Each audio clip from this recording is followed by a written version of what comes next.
کہا جاتا ہے جب کسی مشکل چیز کو آسانی سے سمجھنا ہو تو سب سے آسان طریقہ یہی ہے کہ اس لمحے میں داخل ہو جاؤ اور اس کیفیت و صورتحال کو کسی خاموش کردار کی طرح گزار دو۔ معاملہ آسان اور فیصلہ کرنا سہل ہو جائے گا۔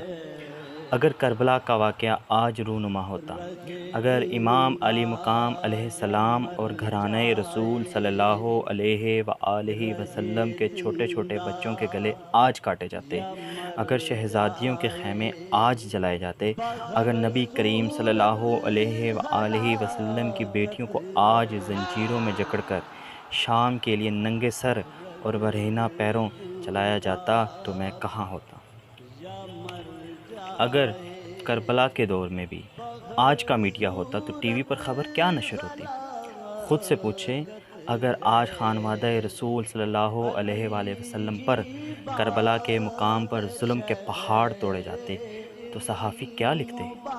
اور ایسے میں جو صحافی حق اور باطل میں فرق لکھتے، ظلم اور مظلوم میں تمیز لکھتے، یا کربلا میں حیرت انگیز ظلم مگر اس سے بھی زیادہ حیرت انگیز حوصلے اور صبر کا پیغام آپ کو سناتے، یا یزید کی حکومت کا طے کردہ بیانیہ یکسر رد کر دیتے تو آپ انہیں کیا کردار دیتے؟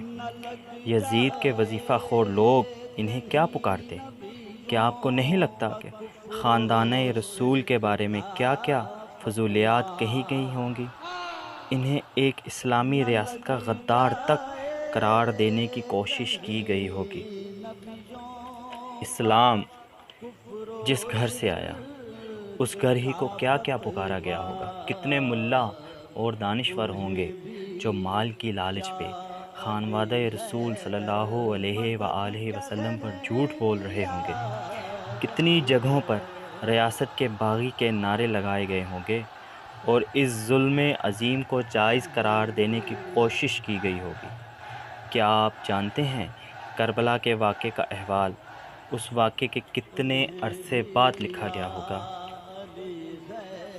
کیا آپ جانتے ہیں کہ اموی دور میں لکھی گئی تاریخ میں اس واقعے کا ذکر تک نہیں ہونے دیا گیا؟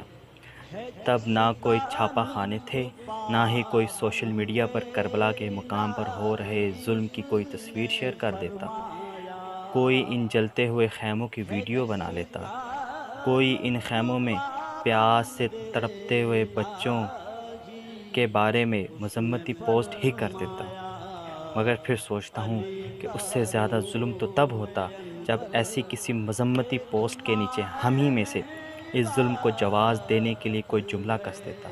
زیادہ تکلیف تو تب ہوتی جب امام علی مقام علیہ السلام جن لوگوں پر جاری ظلم اور ناانصافی پر اپنے گھر سے نکلے وہی ان پر کوئی جملہ کس دیتے۔ کہنے والے کہتے ہیں کہ کربلا کا واقعہ ہو گیا، کچھ یہ بھی کہتے ہیں کہ قتل حسین اصل میں مرگ یزید ہے، اسلام زندہ ہوتا ہے ہر کربلا کے بعد۔ مجھے یہاں ہر کربلا پر اعتراض ہے۔ کربلا صرف ایک بار برپا ہوئی، دوبارہ کبھی ویسا نہیں ہو سکتا۔ یہ بات یوں درست ہے کہ یہ واقعہ صرف ایک بار شروع ضرور ہوا، مگر ایسا نہیں کہ یہ واقعہ صرف شام غریباں کے ساتھ ہی اپنے انجام کو بھی پہنچ گیا۔ لیکن حقیقت یہ ہے کہ کربلا کا واقعہ یقیناً امام علی مقام علیہ السلام کی بیعت سے انکار پر شروع ضرور ہوا، مگر کوئی دوسرا کربلا تو تب ہو کہ کربلا ختم ہو گیا ہو۔ یہ شروع تو تب ہو جب کہ پہلی کربلا ختم ہو چکی ہو۔ گرا کر اپنے دشمن کو